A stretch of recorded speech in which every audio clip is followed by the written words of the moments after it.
I believe that each and every person is called by God to serve God's people. Some are called to be pastors, and some are called to teach. Others are called to be firefighters, and some are called to be church workers. If we each take a meditative look at our gifts and graces, we would see that our calling is integrated into our very being. We each hear our calling in different ways. I heard God's call in certain hymns and through the voices of some of my friends.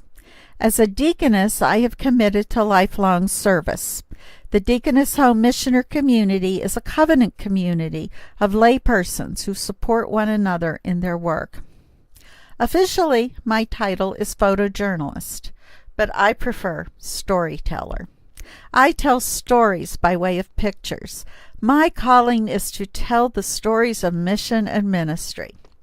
In this presentation, I hope to give you an idea of some of the stories I have been fortunate to present. These first pictures show a school in Tibet. I always find the child looking through the window into the school he can't attend to be heartbreaking. The Chinese government controls who may attend school and who may not. In 2007, I photographed preparations for the beginning of the school year at the Lion of Judah Christian Academy in Tanzania. This school was established by a friend from college. The villagers have built the buildings and send their children to the school, but it is primarily a boarding school for the children of church workers. Please note that they didn't have enough benches, so the children carry them from chapel to class to the dining hall and back to class. I served as an official photographer on the UMW Ubuntu to the Philippines. We had enthusiastic worship. I visited a community that my local church had supported financially.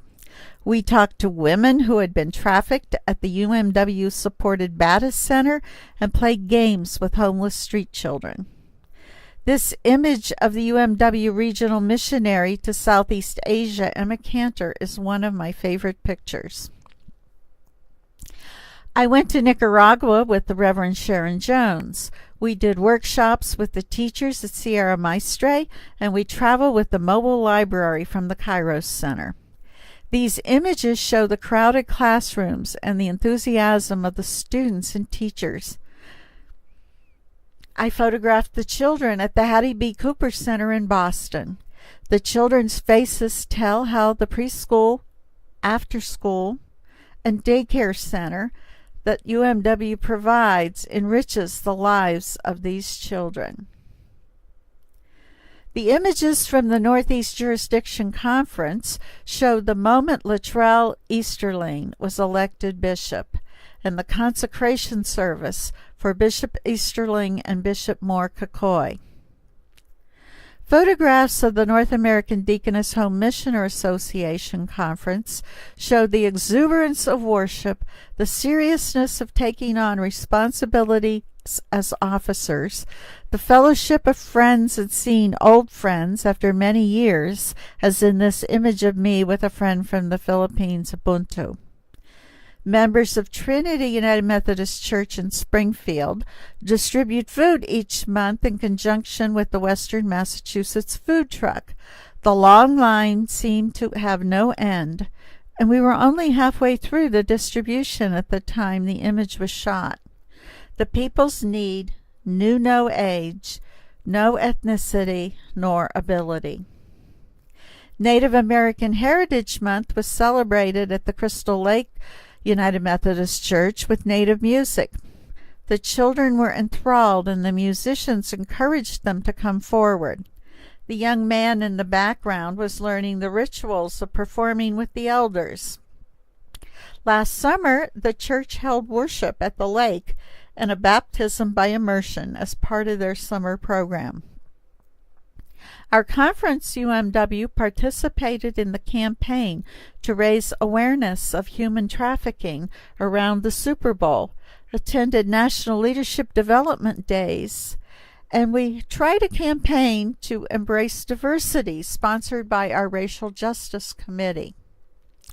The Eastbrook Mission Barn in Newcastle, Pennsylvania, builds wheelchair ramps and installs them at no charge to the recipient. The barn is also an UMCOR depot. Deaconess Katie Peterson is one of my mentors and the executive director. I spent a week at Camp Aldersgate while the campers at Living Arts Camp created sets, costumes, rehearsed, and performed The Lion King this summer. It was an amazing experience for the campers and the adults who worked with them. God calls each one of us to serve the Lord. I would like to close with the words to the refrain of a favorite hymn of mine. We are called to act with justice. We are called to love tenderly. We are called to serve one another, to walk humbly with God.